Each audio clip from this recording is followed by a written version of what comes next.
ఈరోజు వార్తల్లో నిలిచిన కరెంట్ అఫైర్స్లోని మొదటి అంశం, అంతరిక్ష వీధిలో ట్రాఫిక్ జామ్ అంటూ ఒక వార్త వచ్చింది. పెనుముప్పుగా ఉపగ్రహ వ్యర్థాలు, వాటి సంఖ్య 24,000 పైచిలుకే ఉన్నట్లు నివేదికను సమర్పించారు. 13,000 దాకా యాక్టివ్ ఉపగ్రహాలు ఇప్పటికీ భూమి చుట్టూ తిరుగుతూనే ఉన్నాయి. అంతర్జాతీయ అంతరిక్ష కేంద్రం కూడా ఈ వ్యర్థాలతో పెనుముప్పే పొంచి ఉందంటూ 2019 నాటికే ఇంటర్నేషనల్ స్పేస్ సెంటరు 1400కు పైగా బుల్లి వ్యర్థాలను ఢీకొట్టాయంటూ ఇచ్చారు. వీరి అంతరిక్షంలో భూకక్షలో తిరుగుతున్న యాక్టివ్ ఉపగ్రహాలను ఢీకొట్టే ముప్పుందంటూ తెలిపారు. 2009లోనే 950 కిలోల బరువున్న కాస్మోస్ 2251 నుంచి 560 కిలోల ఇరీడియం 33 ఉపగ్రహాలు పరస్పరం ఢీకొని పేలిపోయాయంటూ తెలిపారు. 1981లో కాస్మోస్ 1275 ఉపగ్రహం ఇలాగే అంతరిక్ష వ్యర్థాలను ఢీకొని పేలిపోయింది.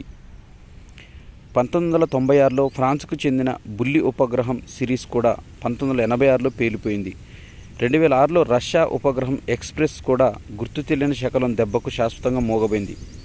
2009లో టెరా, 2010లో అరా, 2013లో జియోస్ వంటి ఉపగ్రహాలు బుల్లి శకలాలు బారిన పడ్డాయి.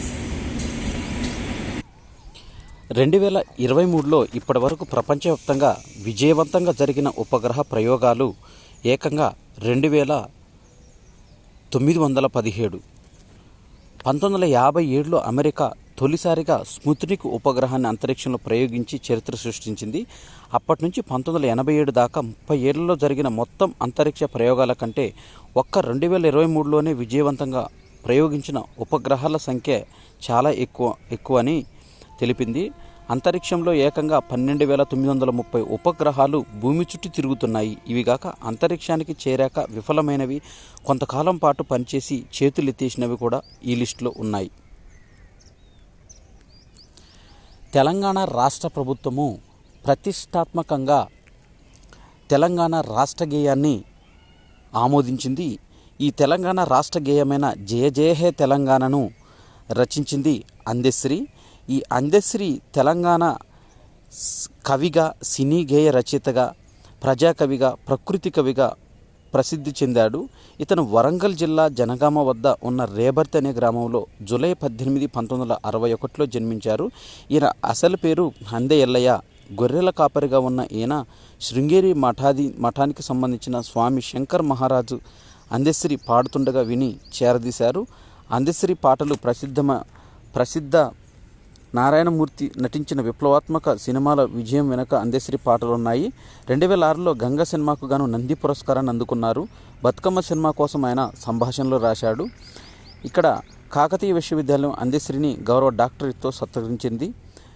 అందెశ్రీ రాసిన సినిమా పాటలు చూసినట్టయితే, జయ జయ హే తెలంగాణ జననీ జయకేతనం, పల్లె నీకు వందనాలమ్మో, మాయమైపోతున్నాడమ్మా మనిషిన్నవాడు, గలగల గజ్జెల బండి, కొమ్మ చెక్కితే బొమ్మరా, కొలిచి మొక్కితే అమ్మరా, జనజాతరలో మన గీతం, వెళ్ళిపోతున్నావా తల్లి, చూడా చక్కని తల్లి, చుక్కల్లో జాబిల్లి వంటి ప్రసిద్ధమైన పాటలను రచించారు అందెశ్రీ.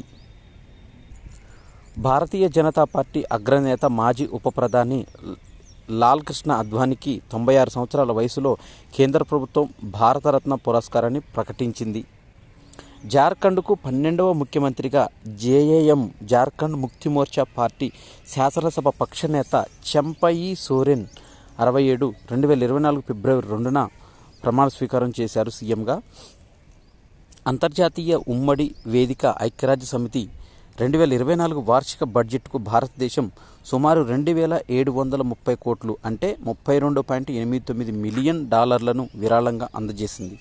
ఫ్రాన్స్లోని ప్రఖ్యాత ఐఫిల్ టవర్ను సందర్శించే పర్యాటకులు యూపీఐ పద్ధతి ద్వారా, యూనిఫైడ్ పేమెంట్ ఇంటర్ఫేస్ యూపీఐ అంటే యూపీఐ ద్వారా రుసుము చెల్లించే సౌలభ్యాన్ని భారత్ 2024 ఫిబ్రవరి 2న ప్రారంభించింది. ఐఎస్ఎస్ సంధాయక్ సర్వే నౌకను 2024 ఫిబ్రవరి 3న రక్షణ శాఖ మంత్రి రాజ్నాథ్ సింగ్ విశాఖ నేవల్ డాక్యార్డ్లో జాతికి అంకితం చేశారు.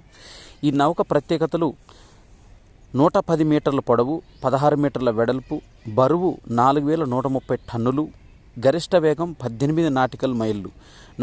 నౌకలో advanced light helicopter, survey motor బోట్లు అనేవి అమర్చారు.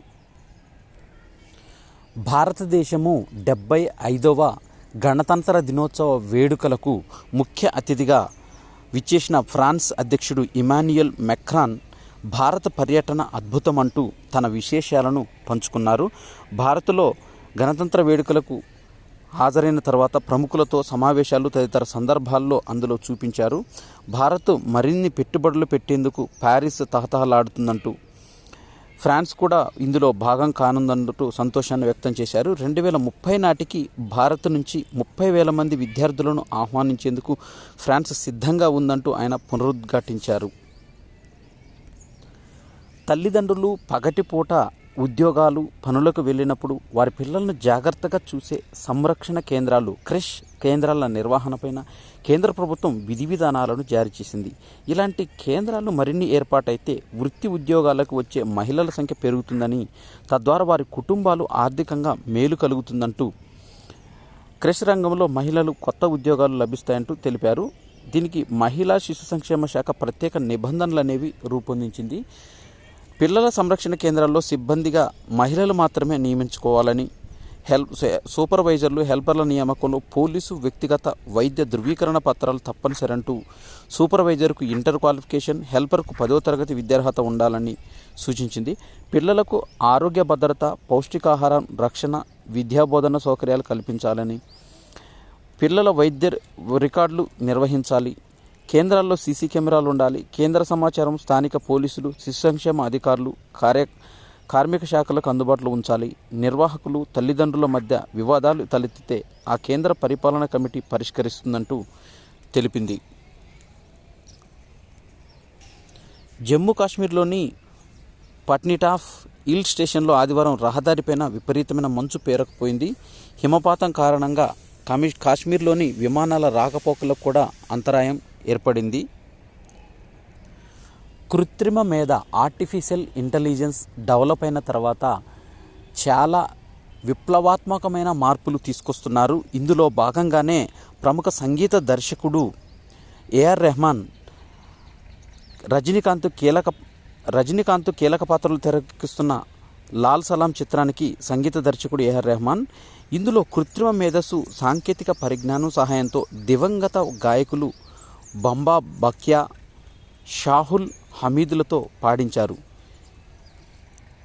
దీంట్లో బాలు గొంతుతో కూడా ఒక పాట పాడించాలని అనుకున్నారు. ఇదివరకు పొన్నియిన్ సెల్వన్ చిత్రంలో పొన్ని నది, రజనీకాంత్ రోబో 2.0లో కాలమే ఇలాంటి జీన్స్లో కాదలన్ వంటి పాటలను బాలసుబ్రహ్మణ్యం గారితో పాడించారు. ఈ ఆర్టిఫిషియల్ ఇంటెలిజెన్స్ ఉపయోగించి కూడా బాలు స్వరాన్ని లాల్ సలాం దర్శకులు ఐశ్వర్యతో ముందుగా చెప్పారు.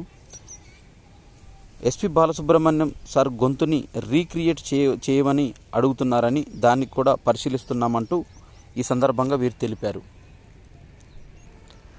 బ్రాండ్ విలువను పరిరక్షించే సామర్థ్యపరంగా భారత సంతత సీఈఓల్లో రిలయన్స్ ఇండస్ట్రీస్ అధినేత అయిన ముఖేష్ అంబానీ దేశీయంగానే అగ్రస్థానంలో ఉన్నారు. అంతర్జాతీయంగా 2వ స్థానం దక్కింది వీరికి. Microsoft CEO Satya Nadella, Google CEO Sundar Pichai, Apple CEO Tim Cook, Tesla అధిపతి ఎలాన్ మస్క్ కంటే ఆయన ముందున్నారు.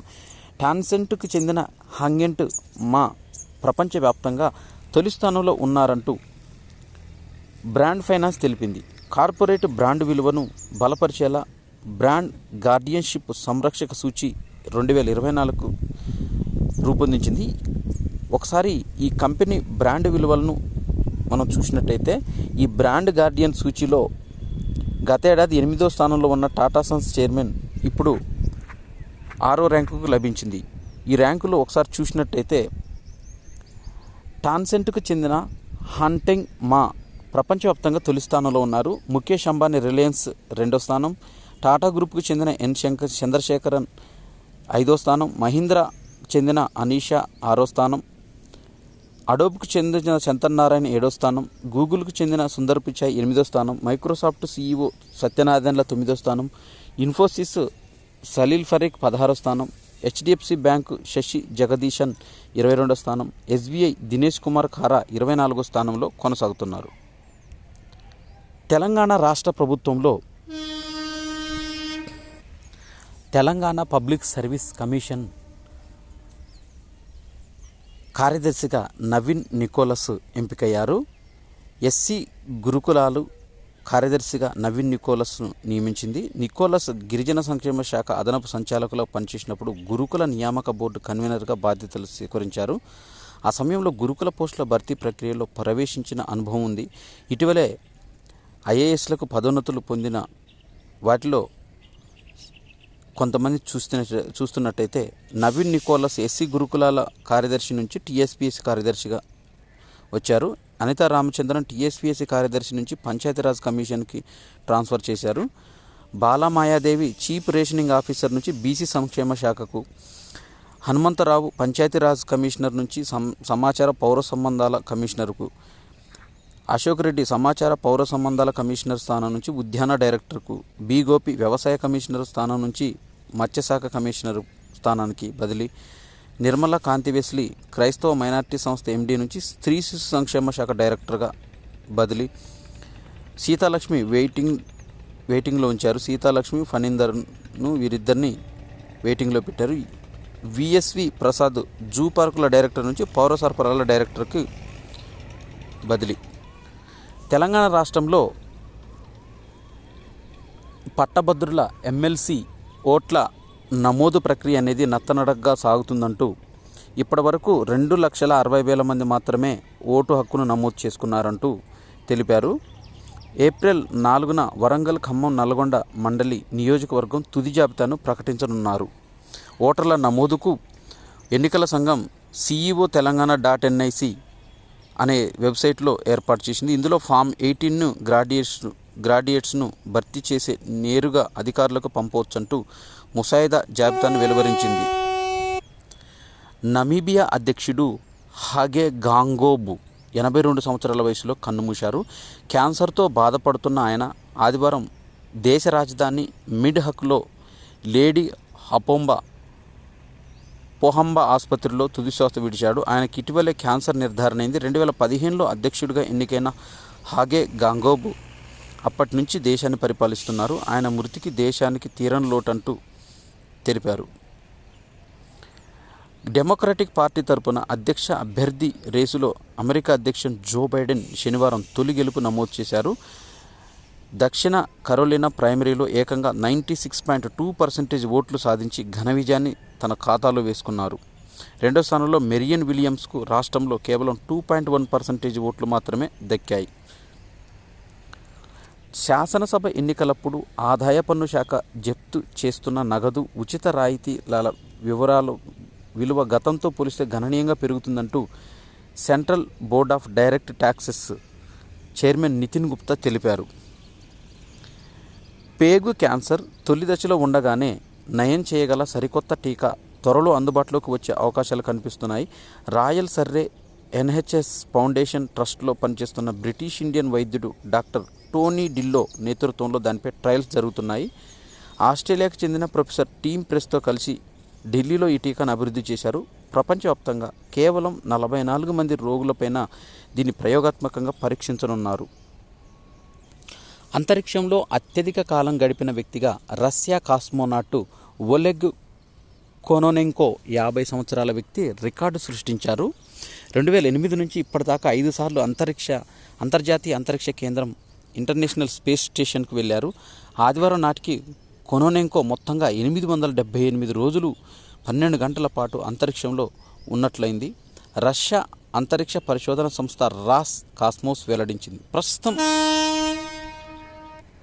ప్రస్తుతము ఇంటర్నేషనల్ స్పేస్ సెంటర్లోనే ఉన్న ఆయన భూమికి తిరిగి వచ్చేసరికి 1000 రోజులు అంతరిక్షంలో గడిపినట్లవుతుందని తెలిపింది.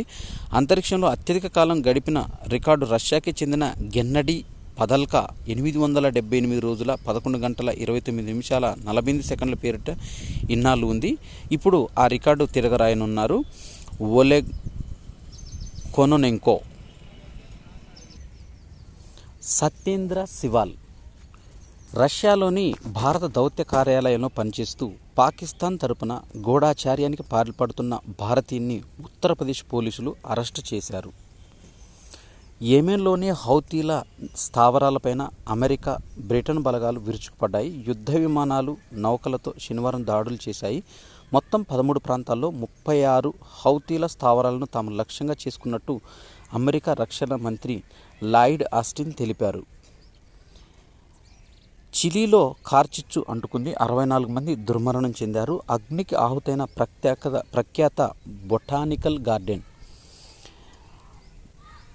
ఈ కార్చిచ్చు కారణంగా తీవ్రంగా ప్రభావమైన నగరాల్లో అధికారులు ముందుగా జాగ్రత్తగా కర్ఫ్యూ విధిస్తున్నారు. వినాడెల్ మార్ చుట్టూ మంటలు బాగా వ్యాపించాయి. 1931లో ఏర్పాటు చేసిన ప్రఖ్యాత బొటానికల్ గార్డెన్, చిలీలోని ప్రఖ్యాత బొటానికల్ గార్డెన్ అగ్నికి ఆహుతైంది. 1600 మంది పౌరులు నిరాశ్రయులయ్యారు. ఉమ్మడి పౌర స్మృతి దిశగా ఉత్తరాఖండ్ భాజపా ప్రభుత్వం కీలక ముందడుగు వేసింది. యూసీసీ తుది ముసాయిదాను ప్రతిని ఆ రాష్ట్ర మంత్రిమండలికి ఆమోదాన్ని పంపించింది. దీన్ని ఆమోదించారు. సోమవారం నుంచి 4 రోజుల పాటు నిర్వహించనున్న ప్రత్యేక అసెంబ్లీ సమావేశాల్లో ఉత్తరాఖండ్ వారు ఈ ఉమ్మడి పౌర స్మృతిని ప్రవేశపెట్టనున్నారు. వాతావరణ ముప్పు ప్రపంచం ఎదుర్కొంటున్న తరుణంలో అంతర్జాతీయ సహకారం కీలకమని, అప్పుడే పర్యావరణ న్యాయం సాధ్యమవుతుందంటూ రాష్ట్రపతి ద్రౌపది ముర్ము అన్నారు. భౌగోళిక సరిహద్దులను అడ్డంకులుగా చేసుకోకుండా కాకుండా నేరాలను పరిష్కరించేందుకు ప్రాంతాలుగా చూడాలని, సరిహద్దులను నేరస్తులు గౌరవించడం లేదని, కాబట్టి న్యాయ సంస్థలు కూడా భౌగోళిక అడ్డంకులను పట్టించుకోకూడదని ఈ సందర్భంగా తెలిపారు.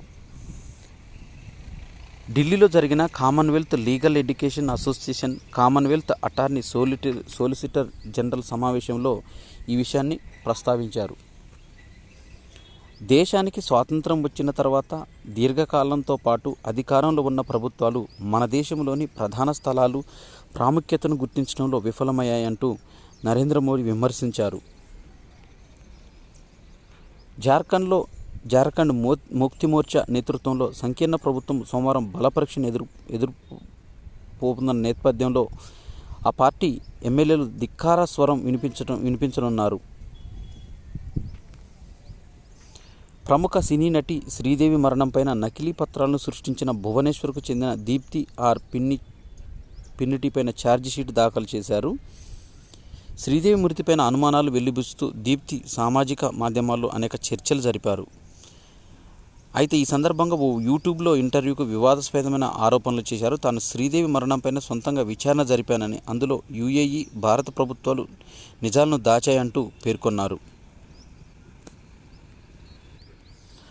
ఆర్టిఫిషియల్ ఇంటెలిజెన్స్లో పిల్లల భాషా భావాలను నేర్చుకునే పద్ధతిని కృత్రిమ మేధతో నేర్పడంలో అమెరికా శాస్త్రవేత్తలు సఫలమయ్యారు. ఓ పసివాడి తలకు తేలికైన కెమెరాను అమర్చి 6 నెలల నుంచి 25 నెలల వయసు వరకు మొత్తం 60 గంటల సేపు అతను విన్న పదాలు, చూసిన చిత్రాలను వారు వీడియో తీశారు.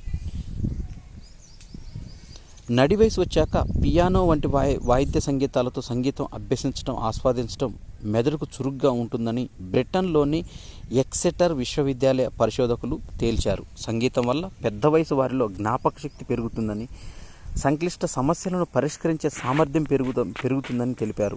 40 ఏళ్లు దాటిన 1000 మంది పైన సంగీత బృందగానం చూపిన ప్రభావాన్ని విశ్లేషించి నిర్ధారణకొచ్చారు. మలి వయసులో సంగీత సాధన, ఆస్వాదనను ప్రజారోగ్య పథకాల్లో భాగం చేయాలని సూచించారు. సహజమైన రోగనిరోధక వ్యవస్థలో సంబంధం ఉన్న ప్రతిస్పందనలను వేగవంతం చేయడానికి శాకాహారం ఉపయోగపడుతుందని తాజా పరిశోధనలో తేలింది. కీటో డైట్ అను రోగనిరోధక శక్తి ప్రేరేపించగలదని జాతీయ ఆరోగ్య సంస్థకు చెందిన పరిశోధకులు రోగనిరోధక వ్యవస్థ మార్పుల్లో ఆయా వ్యక్తులు పేగులో ఉన్న బ్యాక్టీరియా మార్పు చెందుతుందని ఈ సందర్భంగా తెలిపారు. ఖమ్మంలో 4 బంగ్లాదేశ్ వాసులు అక్రమంగా నివాసం ఉన్నట్లు వెలుగులోకి వచ్చింది. వీరంతా నకిలీ పత్రాలతో ఆధార్ సహా వివిధ ధ్రువపత్రాలను పొందిన విషయం తెలిసిందే. రాష్ట్రంలో సంచలనం సృష్టిస్తున్న పాస్పోర్ట్ల కుంభకోణం వెనుక అంతర్జాతీయ ముఠా హస్తం ఉందని సిఐడి అనుమానిస్తుంది. నకిలీ విద్యార్హత ధృవీకరణ పత్రాలను సృష్టించి వాటి ఆధారంగా పాస్పోర్ట్ల కోసం స్లాట్లు బుక్ చేయించడం, స్పెషల్ బ్రాంచులను సిబ్బందిని మచ్చిక చేసుకొని పాస్పోర్ట్ జారీకి మార్గం సుగమం చేయడం వంటి పనులు చక్కబెడుతున్న అబ్దుల్ సత్తార్ను అరెస్ట్ చేశారు. తెలంగాణలో భారత్ దాల్ బ్రాండ్ కింద సబ్సిడీ పైన విక్రయించాలని శనగపప్పును పంపితే సాధారణ పప్పును ఈ బ్రాండ్ కింద విక్రయించాలని ఫిర్యాదులు వచ్చాయని కేంద్ర ఆహారం, ప్రజా పంపిణీ, వినియోగ వ్యవహారాల శాఖ రాష్ట్రంలో నోడల్ ఏజెన్సీగా హైదరాబాదు వ్యవసాయ సహకార సంఘంను కోరింది. భారత్ దాల్ పథకం కింద కేంద్ర ప్రభుత్వం తెలంగాణలో 50,000 టన్నుల శనగపప్పును విక్రయించేందుకు హాకాను నోడల్ ఏజెన్సీగా ఎంపిక చేసింది. కిలో సబ్సిడీ ధర 60 చొప్పున విక్రయించేందుకు నిల్వలు పంపింది. అక్టోబర్ 1 నుంచి హాకా విక్రయాలు ప్రారంభించింది. అయితే కేంద్రం పంపిన పప్పు కాకుండా హాకా వద్ద నిల్వ ఉన్న సైతం ఇదే బ్రాండు కింద విక్రయించాలని కొందరు వ్యాపారులు కేంద్ర ప్రభుత్వానికి ఫిర్యాదు చేశారు. తెలంగాణ రాష్ట్రంలో పద్మశ్రీ తెలంగాణ రాష్ట్రం తరపున 5 ఎవరైతే ఎంపిక చేసుకున్నారో కేంద్ర ప్రభుత్వానికి, ఆ 5 ఒక్కొక్క వ్యక్తికి 25 లక్షల నజరానాను తెలంగాణ ప్రభుత్వము అందించింది. వీరిలో పద్మశ్రీ అవార్డు గ్రహీతలు గడ్డం సమ్మయ్య, వేలు ఆనందచారి, కేతావత్ సోమ్లాల్, దాసరి కొండప్ప, ఉమామహేశ్వరి, కూరెళ్ల విఠలాచార్యులను సత్కరించారు. వెంకయ్యనాయుడు, చిరంజీవి చేతుల మీదుగా పద్మశ్రీ అవార్డు గ్రహీతలకు 25 లక్షల చెక్కును అందించారు. కళామ తల్లికి చిరంజీవి 3వ కన్నుగా ఈ సందర్భంగా వెంకయ్యనాయుడు ఆనందం వ్యక్తం చేశారు. నంది అవార్డులకు గద్దర్ పేరును సముచితం అంటూ చిరంజీవి వ్యాఖ్యానించారు. తెలంగాణ రాష్ట్ర ప్రభుత్వం ప్రతిష్టాత్మకంగా తీసుకొచ్చిన 6 గ్యారంటీల పథకంలో భాగంగా ఇప్పటికే 4 గ్యారంటీలు అనేవి అమల్లోకి వచ్చాయి. ఉచిత విద్యుత్తు 500 రూపాయలకే గ్యాస్ అనేది పట్టాలెక్కనున్న మరో 2 హామీలు. 10న బడ్జెట్ 8 నుంచి వాహన రిజిస్ట్రేషన్లో టీఎస్ నుంచి టీజీగా మార్పు చేయాలని సూచించారు. జాతీయ గీతం తెలంగాణ రాష్ట్ర అధికార గీతంగా అందశ్రీ రచించిన జేజేహే తెలంగాణను ఆమోదించారు. త్వరలో బీసీ కులగణన, 65 ఐటీఐల్లో నైపుణ్య శిక్షణ అందించామని రాష్ట్ర మంత్రివర్గ సమావేశం నిర్వహించింది. ఈ సందర్భంగా ఈ నెల 8 నుంచి బడ్జెట్ సమావేశాలు జరుగుతాయని, తెలంగాణ ఆత్మగౌరవానికి ప్రతీకగా తెలంగాణ రాష్ట్ర సింహనం రాజరిక పరిపాలన గుర్తు చేసేలా ఉంది. దాన్ని రూపుమాపేలా మన ప్రాంతపు గుర్తులు కనిపించేలా తెలంగాణ పోరాటం, అందులో జైలుకెళ్లిన వారికి జ్ఞప్తికి తెచ్చేలా రాచరిక పునాదులను మొదలైనవి మార్పులు చేయాలని సూచించారు. డేవిస్ కప్ అనేది 60 ఏళ్ల సుదీర్ఘ విరామం తర్వాత పాకిస్తాన్లో ఆడిన భారత టెన్నిస్ జట్టు అదరగొట్టింది. ఈ డేవిస్ కప్లో భాగంగా పాకిస్తాన్ పైన 4-0తో ఘన విజయం సాధించింది. ప్రపంచ గ్రూప్ 1లో ప్రవేశపెట్టింది. భారత్ అదర్హో అనిపించింది. 2-0 ఆధిక్యంతో నిలిచిన భారత్ ఆదివారం 2వ రోజు డబుల్స్, రివర్స్, సింగిల్స్ చేజిక్కించుకొని ఘన విజయాన్ని సొంతం చేసుకుంది. డేవిస్ కప్లో ప్రో కబడ్డీ లీగ్ సీజన్ 10లో భాగంగా బెంగళూరు బుల్స్ 2 టైల తర్వాత ఓ విజయాన్ని అందుకుంది. ఆదివారం ఆ జట్టు 42-37తో యూ ముంబాను ఓడించింది. ఇక ఆఖర్లో పోటీ ఎదురైన నిలిచి నెగ్గింది. ఇక మరో మ్యాచ్లో గుజరాత్ జైంట్స్ 42-30 తేడాతో తమిళ్ తలైవాస్ను ఓడించింది. శుభ్మన్ గిల్ ఆసక్తికరంగా విశాఖ టెస్ట్లో అద్భుతంగా రాణిస్తున్నాడు. ఇంగ్లాండ్ లక్ష్యం 399, ప్రస్తుతం 67 ఒక వికెట్. రెండో ఇన్నింగ్స్లో భారత్ 255కు ఆలౌట్ అయింది.